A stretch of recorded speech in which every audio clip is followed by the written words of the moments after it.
Good morning, friends. Welcome to Sutta Study with Bantasum. Hello, Michael. Hello, Janice. Jens. Michael says that he's in a park bench in Crown Heights. That sounds great. Cool. And hello, Geeta, Grant. Michael says, weather is perfect, sky a deep blue. May all beings be happy and well. You're such a kind person. Hello, Nora, Ella, Kyle, Mark. Beautiful day here in Connecticut. It's a great day also in New Jersey. Very beautiful. And hello to Sarah. And of course, hello to Bante Sudaso, our teacher. And hello, Galaxy from Malaysia and Yenny. So, this morning we will be studying Majjhima Nikaya 120, the Saṅkhārūpapatti Sutta, and you can find the link in the live chat. All right, so I'll pass it on to Bante Sudaso.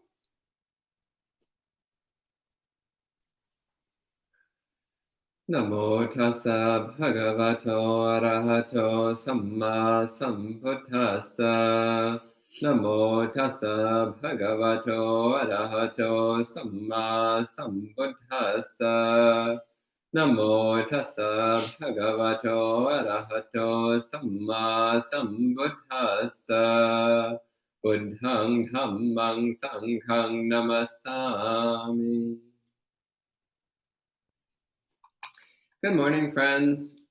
So as mentioned, today we'll be looking at Majjhima Nikaya number 120, the Saṅkhārūpapatti Sutta, which is translated here as rebirth based on thought. So there's two words to the title, so Saṅkhāra and Upapatti. So Upapatti literally means reappearing or arriving again, coming again. But its use in the suttas is almost exclusively to refer to rebirth, to when one comes again to a state of existence, when one appears again in another life. So upapatti then almost always means rebirth. And similarly, the other forms of this word, so upapajjati is the verb form, we commonly see to mean being reborn, or one is reborn. Saṅkhāra is a little more complex of a word. So I've spoken about it a number of times. So Saṅkhāra has a wide range of meanings.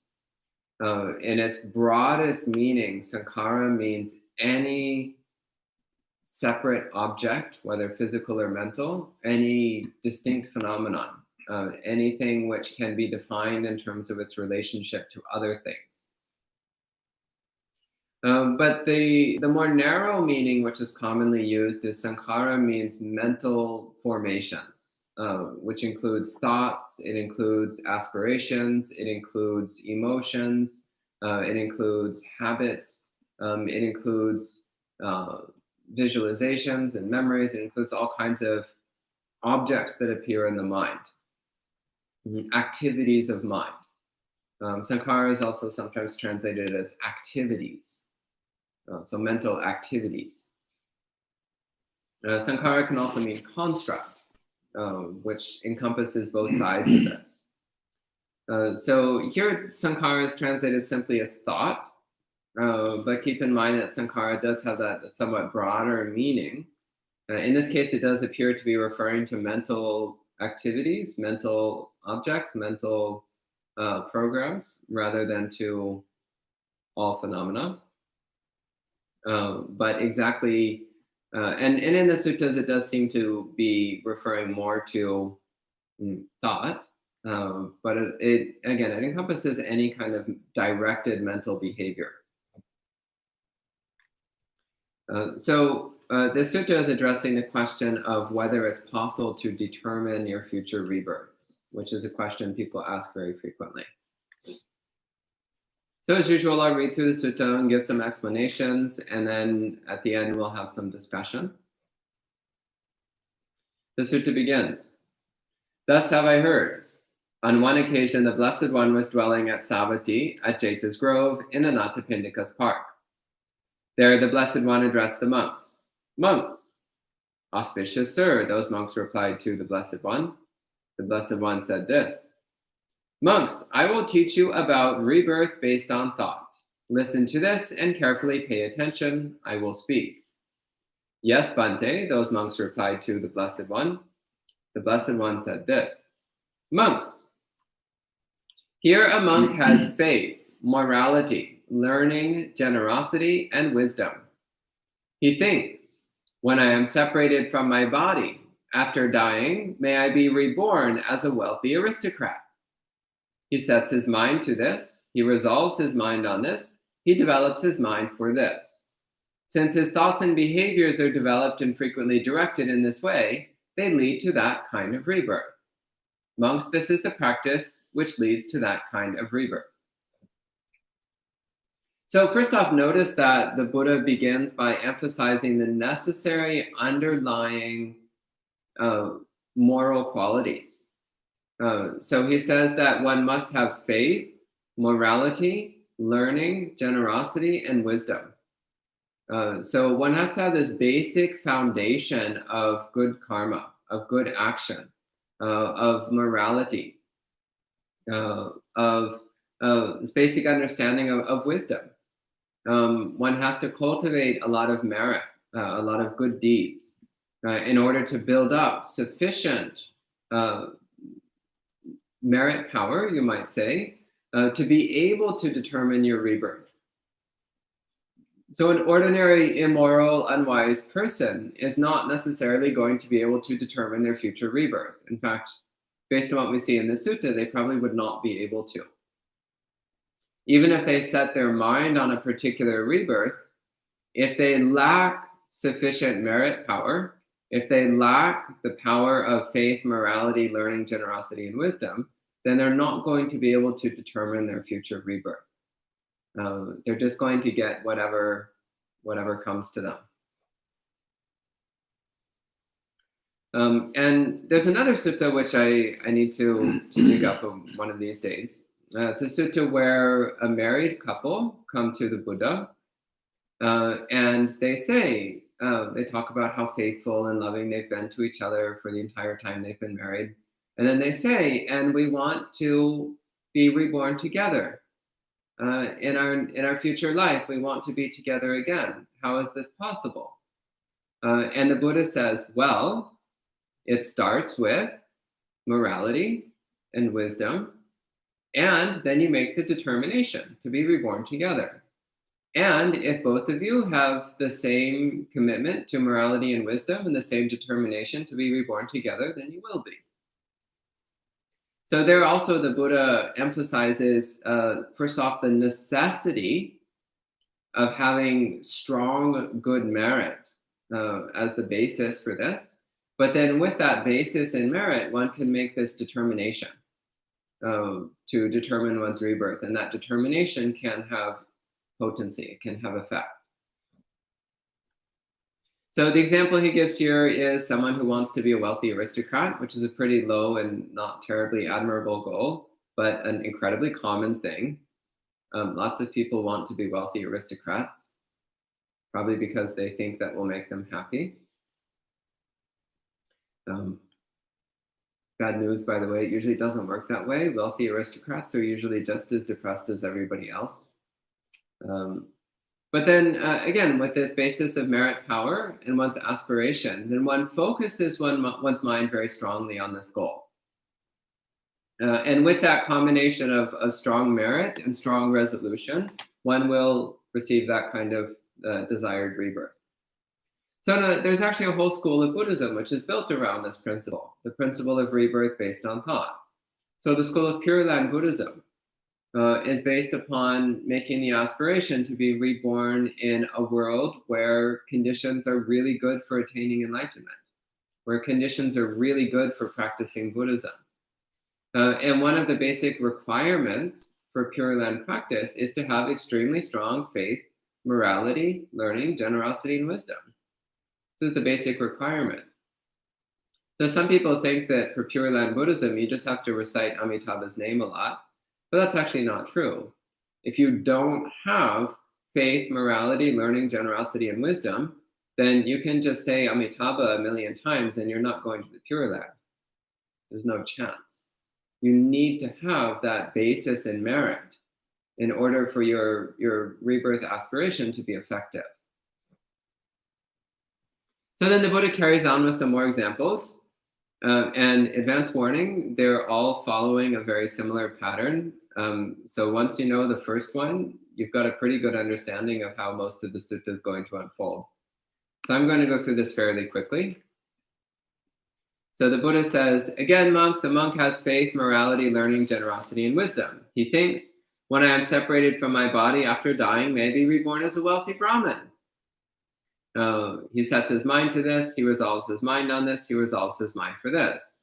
Since his thoughts and behaviors are developed and frequently directed in this way, they lead to that kind of rebirth. Monks, this is the practice which leads to that kind of rebirth. And then next is the same for becoming a wealthy householder. So these first three are all in the same pattern. It's wanting to be a wealthy human of some sort. And again, it's all the same. You have your basis in merit, you make your aspiration, and with that combination of strong merit and strong aspiration, then you get the rebirth that you want. Then the next category, he says, again, monks, a monk has faith, morality, learning, generosity, and wisdom. He has heard, the angels in the realm of the four great kings have longevity, beauty, and a lot of pleasure. He thinks, when I am separated from my body after dying, may I be reborn as an angel in the realm of the four great kings. He sets his mind to this, he resolves his mind on this, he develops his mind for this.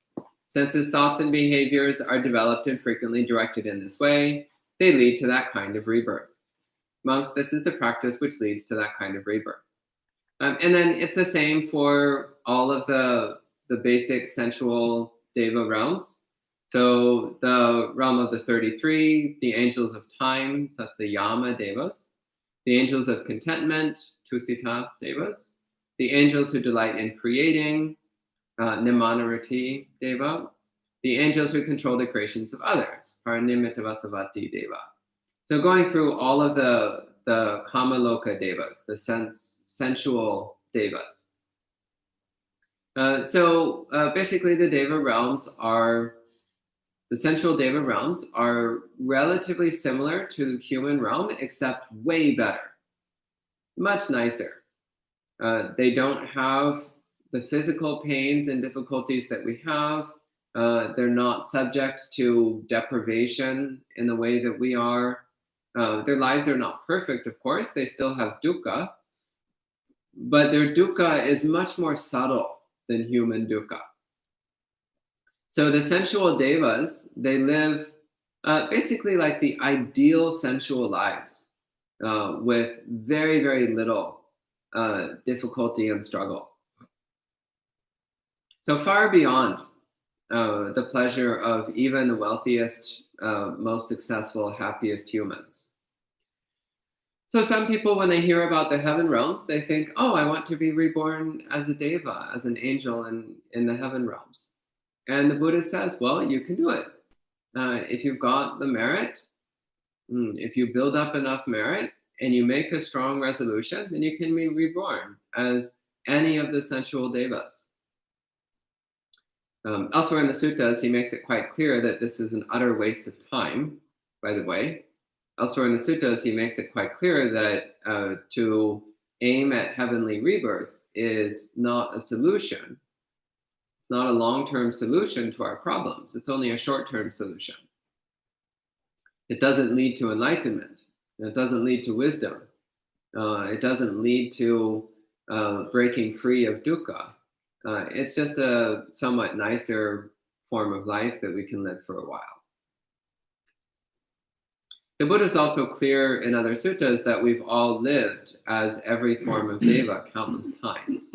We've lived in every heaven realm countless times. So it's nothing new and it's nothing beneficial. But if we really want it, it's possible. It's possible to get it.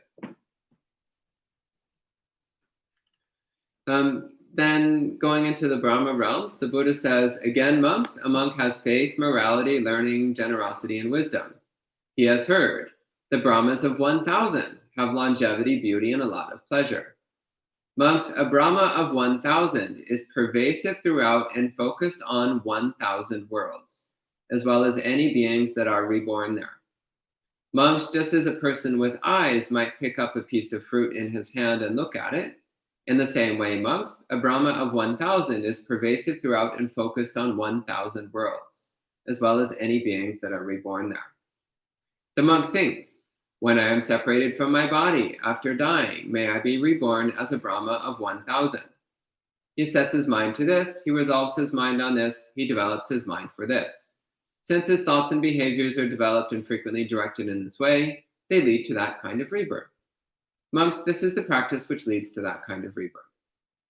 So again, emphasizing that even the Brahma worlds can be reached in the same way. We develop powerful merit, we make a powerful aspiration, and that leads to rebirth as a Brahma. And next he's going through a different categorizations of Brahmas based upon how many worlds a Brahma can fill and be aware of simultaneously. So the Brahma of 1,000, of 2,000, 3,000, 4,000, 5,000. So again, this ability to be aware of thousands of worlds at the same time. So as the Buddha mentions elsewhere in the suttas, there are countless worlds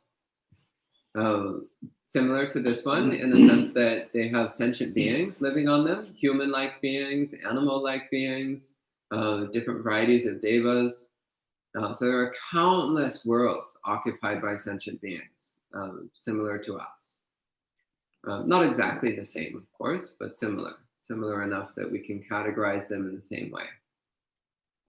And a Brahma can be aware of thousands of these worlds at the same time, can influence thousands of these worlds, can inhabit thousands of these worlds simultaneously.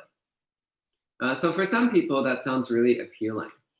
Sounds like a lot of fun. Sounds really interesting. So that's the kind of rebirth they want and that they aim at. And again, if we have sufficient merit and a strong enough determination, it can be done. We can get that kind of rebirth. Then he goes to the Brahmas of 10,000, and here he gives a different simile. He says, just as a shining beryl gem, pure, eight-faceted, well-polished, and placed on a yellow cloth, shines, radiates, and glows. In the same way, monks, a Brahma of 10,000 is pervasive throughout and focused on 10,000 worlds. And in the same way, one can be reborn as a Brahma pervasive throughout 10,000 worlds if one wishes to. And similarly, up to the Brahmas of 100,000, those who inhabit and are aware of 100,000 worlds at the same time. And here the simile he gives, he says, just as a gold ring, skillfully smelted and wrought by a master goldsmith and placed on a yellow cloth, shines, radiates, and glows. In the same way, monks, a Brahma of 100,000 is pervasive throughout and focused on 100,000 worlds. Personally, that sounds a little overwhelming to me, but apparently for the Brahmas, that's actually totally within their capabilities. So again, for some people, this is what they want. They want to have this incredibly vast mind, which can be directly aware of what's going on in 100,000 worlds at the same time. And once again, if you have strong merit, you build up a lot of goodness and merit, and you make an aspiration to have this kind of rebirth, then you can get it.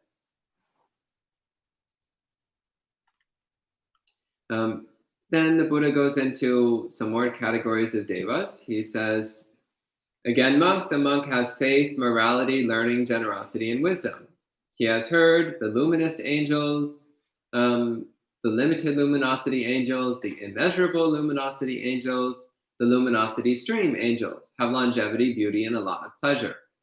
And again, one makes an aspiration to be reborn as these different kinds of beings, and it's possible. So here I should clarify a bit. Elsewhere, the Buddha talks a bit more about conditions which support being reborn as these higher forms of devas. To be reborn as a Brahma, it helps to have developed the Brahma Viharas, to have developed benevolence, compassion, empathetic joy, and equanimity. If we develop the Brahma Viharas, then we develop an affinity with the state of mind of a Brahma, which makes it much easier to be reborn in those realms. And the categories that he's going into now, so the luminous angels and so on, and the limited radiance angels and so on, which are in the next category, these are related to the jhanas.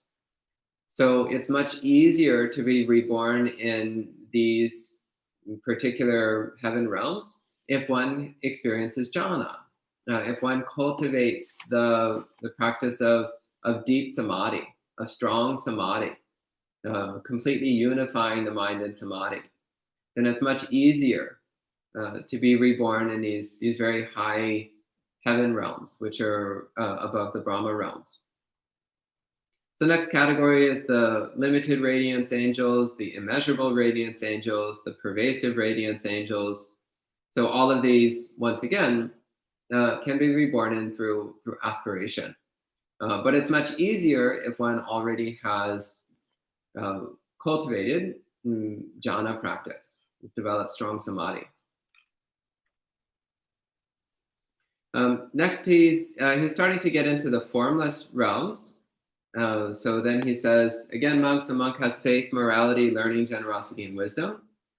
He has heard the Vehapala angels, the Aviha angels, the Atapa angels, the Sudasa angels, the Sudasi angels, the Akanita angels have longevity, beauty, and a lot of pleasure.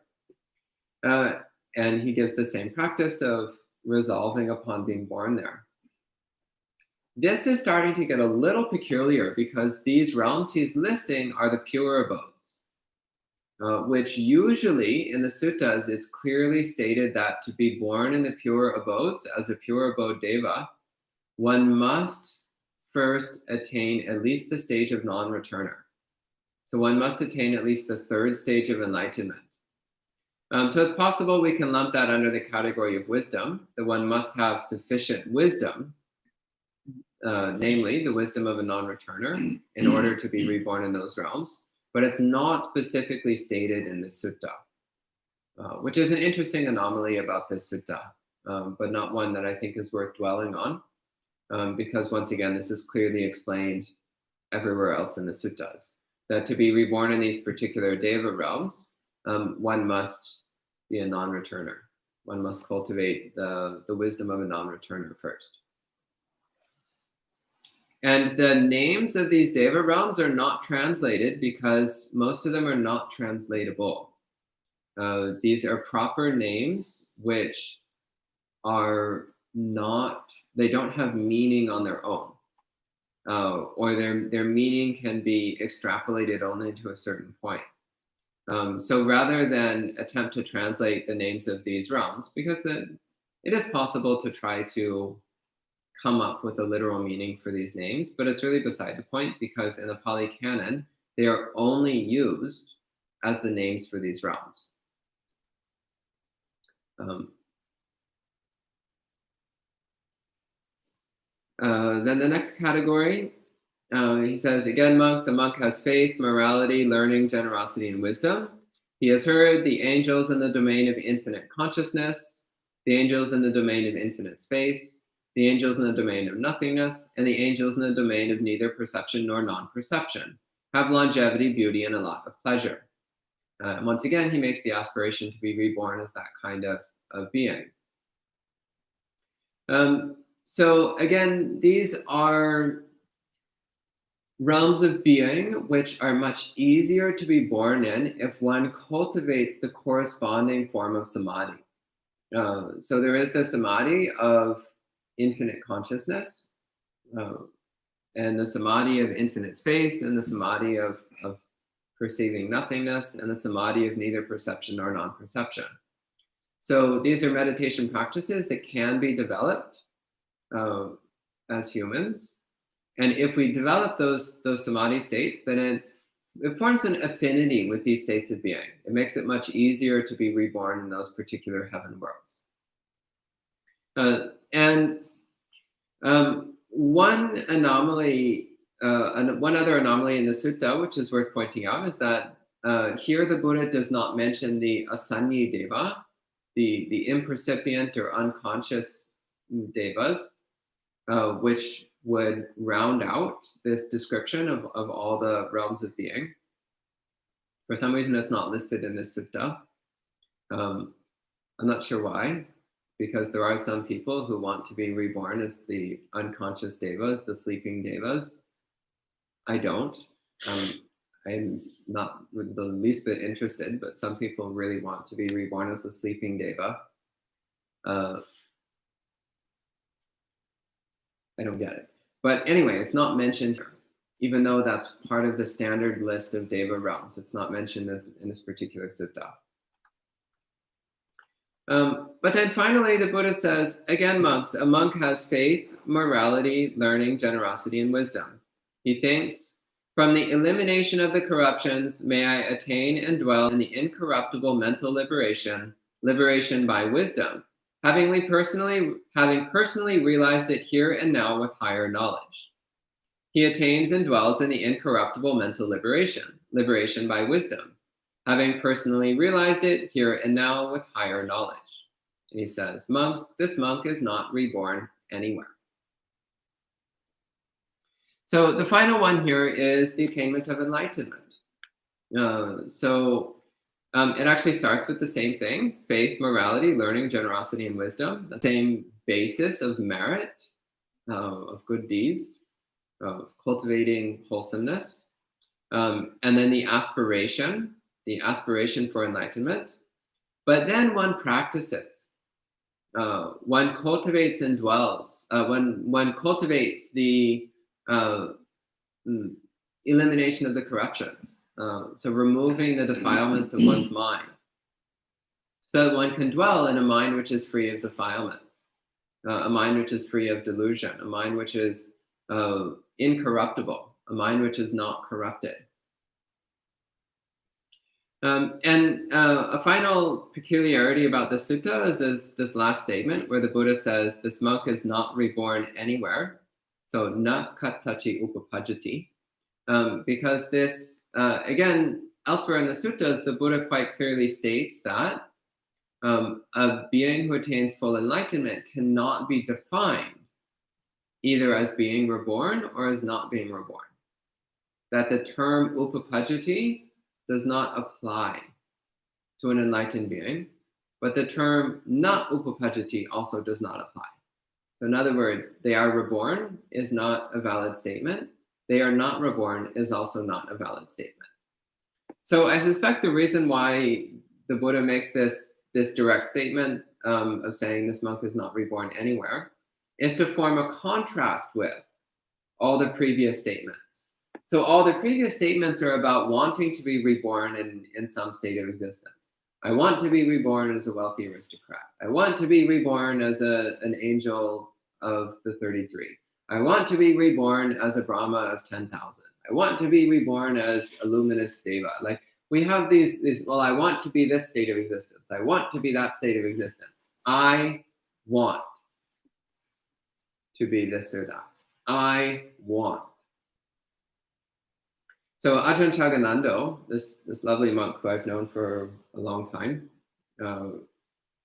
he likes to say that simple phrase, I want, sums up everything that's wrong with our minds. So with I want, you have delusion and craving. So I is delusion, want is craving. I want.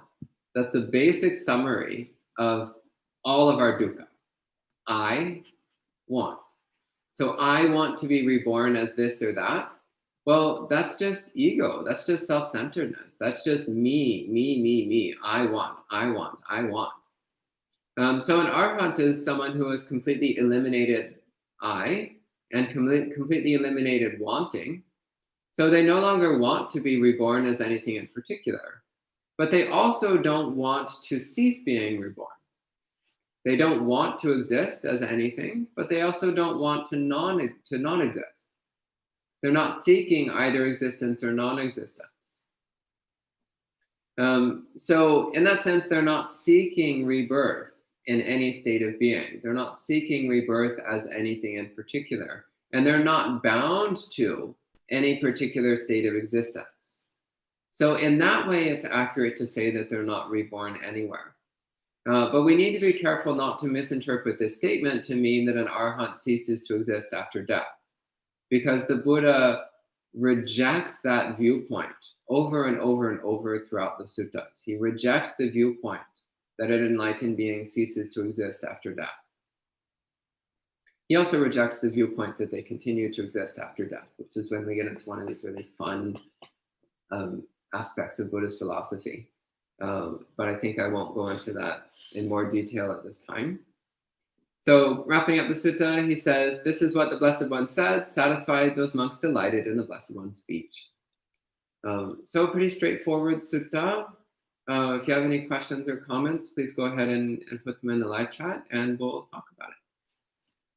Sadhu, sadhu, sadhu. Thank you, Bhante, for sharing the words of the Buddha. And there are a few comments. Welcome also to Liz and Marielle who have joined us. So Gabriela asks. Oh, I thought she was in surgery. Yeah, that's right. I don't know. Well, unless it was a really short surgery and she recovered quickly. Gabriela says, before I get into trouble, all is well. But Bhante, it says an arhat isn't born anywhere. Doesn't that mean that if you become an arhat, you cannot fulfill Sammasambuddhahood?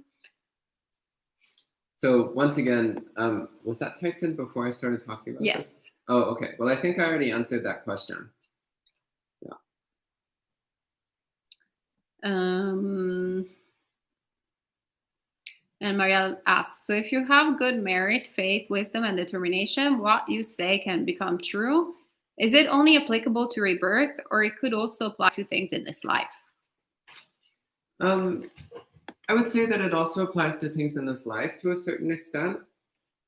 What complicates things with this life is that we're also carrying over the limitations of whatever conditions have carried over from the decisions we made in past lives. So that complicates things to some extent.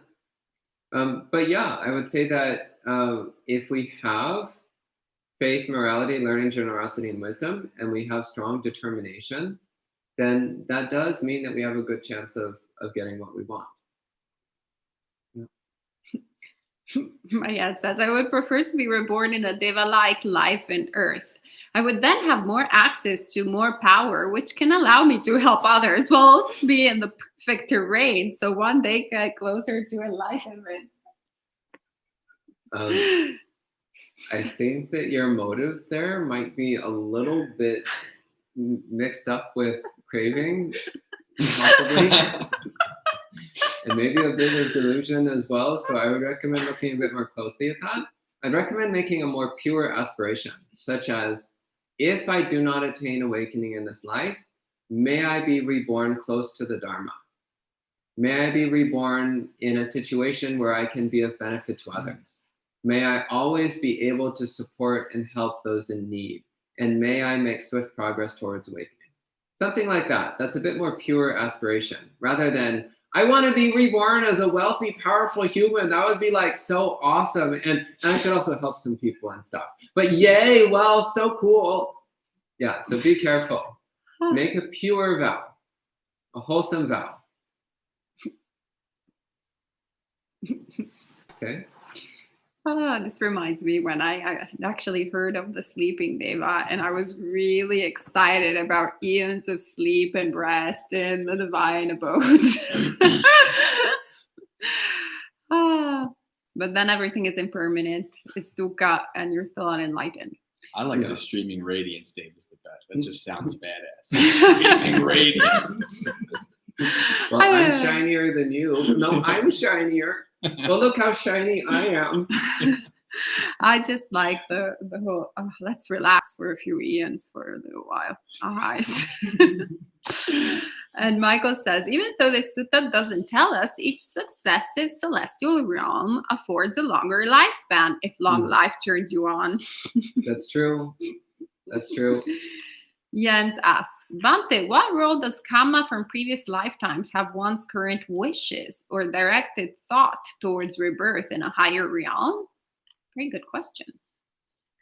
Can you read it one more time, please? What role does karma from previous lifetimes have one's current wishes or directed thought towards rebirth in a higher realm? Well, one effect is if we have built up a strong habit of craving certain states of being, then that will affect what kind of deva realm appeals to us. So Ayasoma mentioned that the sleeping devas appeals to her. Bante J mentioned that the streaming radiance devas appeal to him. Marielle said that the wealthy aristocrat rebirth appeals to her. So this is based upon our habits and tendencies that we've cultivated over lifetimes. Just as some people like golf and some people like football and some people hate all sports. These are tendencies that it seems random. Like, why does this person like golf and that person like football? That's random. Why doesn't everybody like one or the other or both? Well, it's habits and tendencies carried over from countless lifetimes. So that does influence things. The other influence is the amount of good or bad karma that we're carrying from past lives. So you might develop a lot of merit in this life and make a determination to be reborn somewhere in particular in your next life.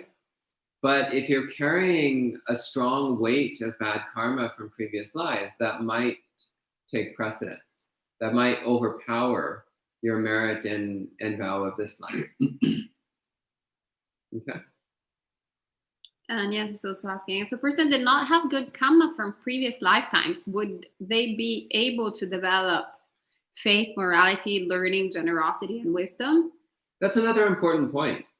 The mere fact that all of us here are capable of developing virtue, developing wisdom, understanding the Buddha's teachings, practicing the Buddha's teachings, that all indicates that we've already cultivated a tremendous amount of good karma for countless lifetimes. So that's an important thing to keep in mind. We're already in a very privileged position as a result of cultivating an affinity with morality and wisdom over countless lifetimes. So a lot of people, they encounter the Buddha's teachings and they just don't get it. Or they hear about morality and they're just like, why would I do that? Why would I like take on these weird rules, like don't steal stuff? What a terrible way to live. Like some people, they just don't get it. They don't see the value of things like morality and wisdom. So they just don't make any effort to develop them.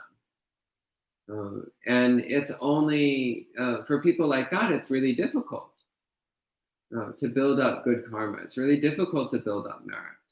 It's really difficult to get into the state of mind which is suitable for cultivating wholesome states. Okay. Right. And Michael says the last paragraph, enlightenment in this very life, would be the way to go, I think. Not that we'll all succeed, but the intention must count for a lot. Yeah. Yeah, make the resolution for enlightenment. It's very valuable.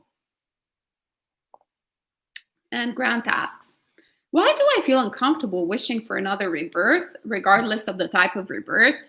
It comes off to me as craving and against my goal of attaining Nibbana. Is this wrong view? No, that's correct. Aspire for enlightenment. So what I see the point of this teaching, of this sutta, is that the Buddha is talking about the fact that it is possible to determine your future rebirth. It is possible to some extent to be able to shape your future lives. But why would you want to? It's just another pretty corner of your prison. Why would you want to? It's like, oh, prison guard, I want to switch to that cell over there, like in the north part of the prison house, and you're still in prison. Like, why? Why do we just want to like switch from cell to cell instead of get out of the prison entirely? So the Buddha here, he's telling people, he's like, yeah, you want to be reborn as a deva? Yeah, you can do it. Here's how. You want to be reborn as a Brahma? I mean, okay, yeah, here's how you can do that. You're wasting your time, but it's possible. If that's what you really want to do, you can do it. But if you want to attain enlightenment, that's possible too. And that's a lot better. And Gabriela is saying that she's in the waiting room still. So Well, long line. Bonus points for attending a live Dharma stream while in the waiting room for your surgery. Yes. That is super cool. Bonus points. Bonus karma points. And Elaine says, who am I kidding? No one. Even if I were able to devote the remainder of my life to being a monastic, there's no way I can achieve enlightenment in this lifetime. That might be what you think now, but if you practice with sincerity and diligence, who knows? Actually, she's saying, having said that, realistically, I think I should aim to be a stream mentor. Yeah, one step at a time. Liz asks, from which realms can one attain enlightenment or cannot attain if answer is shorter? So technically speaking, you can attain enlightenment in any realm.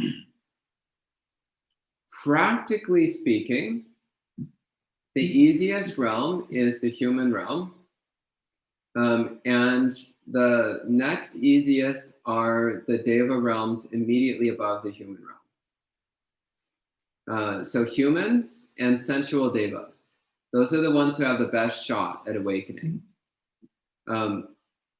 The other realms, although technically, theoretically possible, it's such a vanishingly small chance that it effectively doesn't happen. Theoretically can happen, but realistically it almost never does. And Sarah is also amused by the sleeping deva.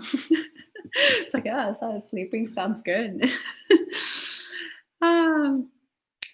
Elaine asks, do you think this is better thinking? If so, where should I hope to land in the next rebirth?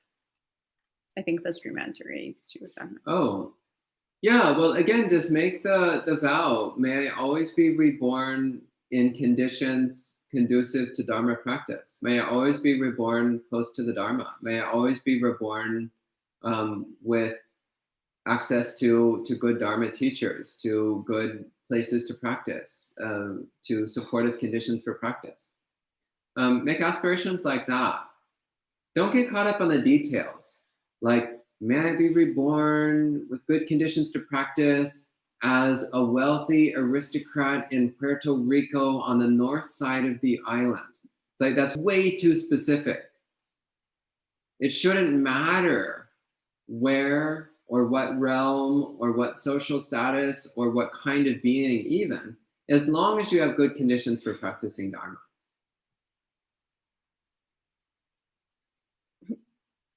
All right. Ramon says, thank you for the teaching, Venerable. It seems like achieving a wholesome rebirth is relatively easy. Why is achieving liberation from samsara so hard to achieve? Yeah, because attaining states of rebirth is based on delusion and craving. And we already are really good at delusion and craving. Attaining enlightenment is based on the elimination of delusion and craving. And that's something we don't have any skill in yet. Facts. All right. And Sarah says, I guess unconsciously people are shaping their rebirth anyway, but the Buddha wants us to be consciously aware of our own influence. I'm quite new to Buddhism. I didn't know there were so many manifestations in samsara. Yeah, so it's true. People are constantly unconsciously shaping their future lives. And the Buddha is pointing to the fact that actually that's what we're doing. We're always making choices that shape our future lives. And we have the ability to take control of that process. But more importantly, we have the ability to start shaping the conditions for attaining enlightenment. And that's what Buddhist practice is all about. Buddhist practice is all about shaping our conditions to make it easier to attain enlightenment. Until one day we'll realize that enlightenment is within reach. And then we can just reach out and grab it. And Gita says, Bhante, even if we aspire towards awakening by follow the Noble Eightfold Path, there is absolutely no guarantee. However, we must strive towards awakening. So I'm not comfortable saying there's no guarantee.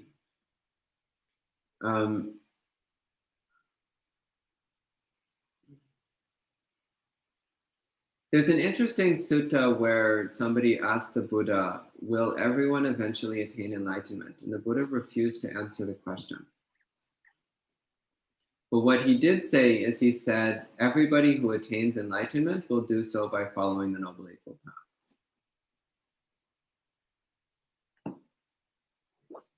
So I'm hesitant to give a guarantee.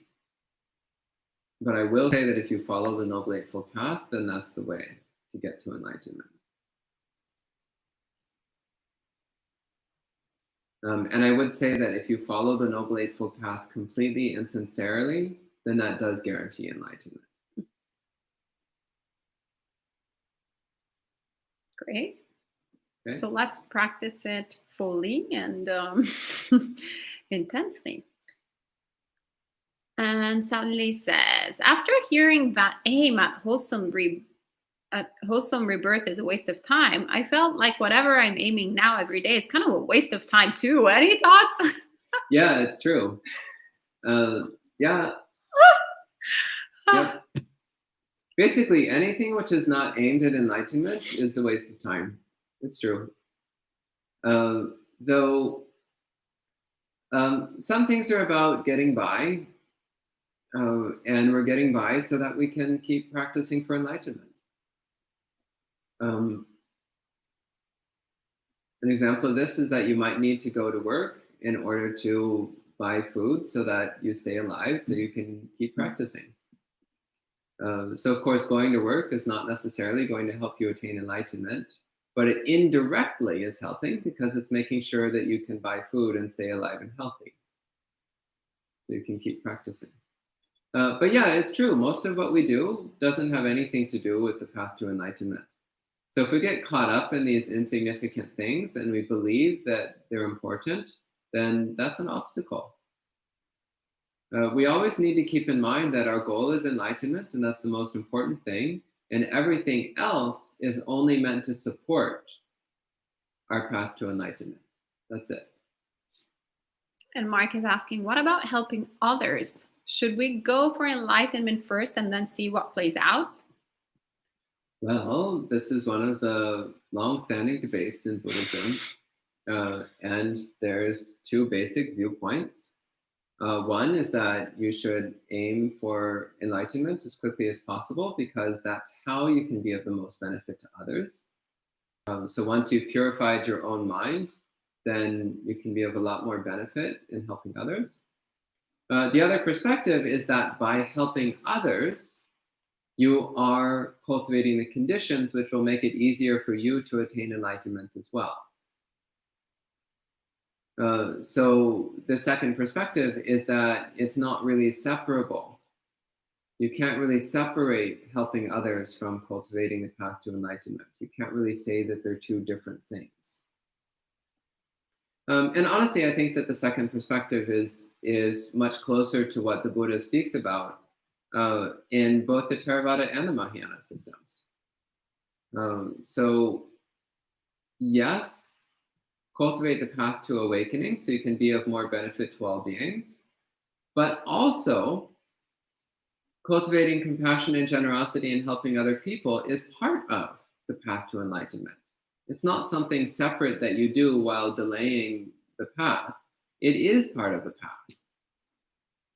And actually, it's quite dangerous if one thinks, well, I'm not going to help other people, forget them. Well, that's actually just selfishness, which is going to obstruct the path. So we also need to be careful. Of course, there's nothing wrong with focusing on developing the path to enlightenment, as long as we remember that compassion and generosity and helping other people is part of the path to enlightenment. Great, thank you, Bhante. And Liz also says, you mentioned countless worlds. Does this mean there are countless worlds within each realm? And do we share the same realm with the human-like beings? What do you mean by realm?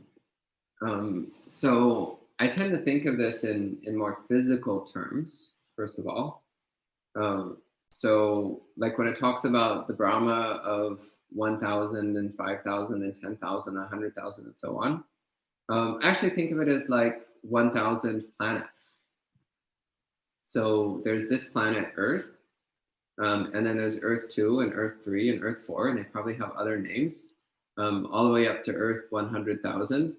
So Brahma of 100,000 would be directly aware of 100,000 Earths and the beings who live on all of those Earths, many of which are going to be human-like.